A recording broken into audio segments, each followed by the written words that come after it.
Assalamualaikum warahmatullahi taala wabarakatuh. Alhamdulillah, akhirnya kita berada pada saat yang penghujung pada Ramadan, dan mula saat ini kita akan mula kembali untuk pulang ke rumah masing-masing ataupun kita balik berhari raya di kalangan kita. Apa maksud kita pulang ke rumah kita dan kita pulang ke tempat asal kita dan kita kembali kampung dan balik kampung itu sebenarnya? Kalau sekiranya kita perhati betul-betul, itu menunjukkan kita kembali kepada Allah Subhanahu Wa Taala pada satu ketika nanti. Waktu mana kita balik beraya kan, kita cari baju-baju raya yang baru, kita cari makanan-makanan yang sedap-sedap, kita cari yang disebut dengan suasana yang menggembirakan kita. Itu tanda apa? Hari pertama kita di alam barzah. Di saat mana kita pulang nanti, demikianlah kita berhari raya di dunia, kita juga berhari raya waktu mana kita menghadap di hadapan Allah Subhanahu Wa Taala nanti. Apabila kita pulang beraya, kita pastikan pulang kita merupakan ibadah kepada Allah. Jangan kita pulang sebagai satu adat. Orang kita apabila dia pulang sebagai satu adat, dia tak merasakan itu satu ibadah. Kita pulang beraya maksudnya kita menyambung kembali silaturahim yang telah terputus sebelum daripada ini. Kita pulang raya maksudnya kita kembali kepada asal usul kejadian kita. Kita pulang beraya maksudnya kita kembali balik dalam keadaan fitrah.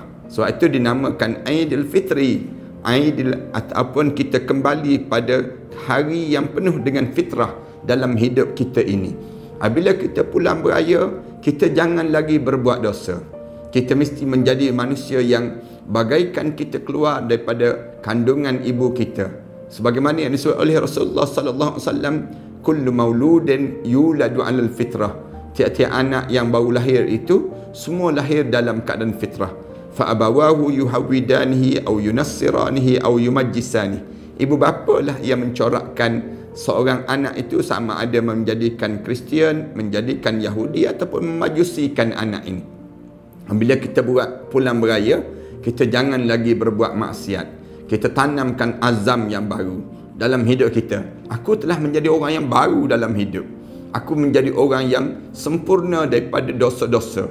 Aku dalam keadaan yang tidak akan mencalari lagi perjalanan hidup kita pada masa-masa yang akan datang dengan dosa-dosa dan kemurkaan Allah.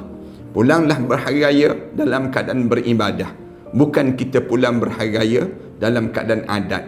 Kalau sekiranya kita pulang hanya sekadar untuk nak makan, minum, kemudian sekadar kita berjumpa dengan ibu kita, ayah kita, kemudian kita tidak merasai perubahan yang berlaku pada kita, mungkin saja raya kita raya adat, tidak raya ibadah.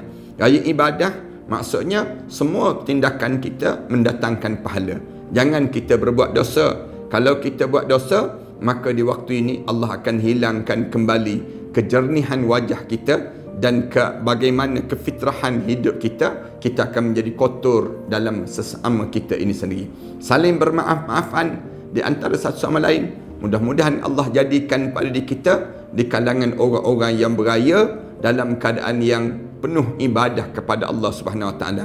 Pulang kita pulang berpahala. Kembali kita balik ke kota, kita kembali dalam keadaan pahala yang banyak. Bukan kita pulang dengan pahala, balik semula dengan dosa-dosa pula. Kan rugi pada diri kita. Demikianlah kita sebagai seorang mukmin. Selamat berRamadan. Moga Ramadan ini menjadi kebaikan yang senantiasa bertambah dalam hidup kita.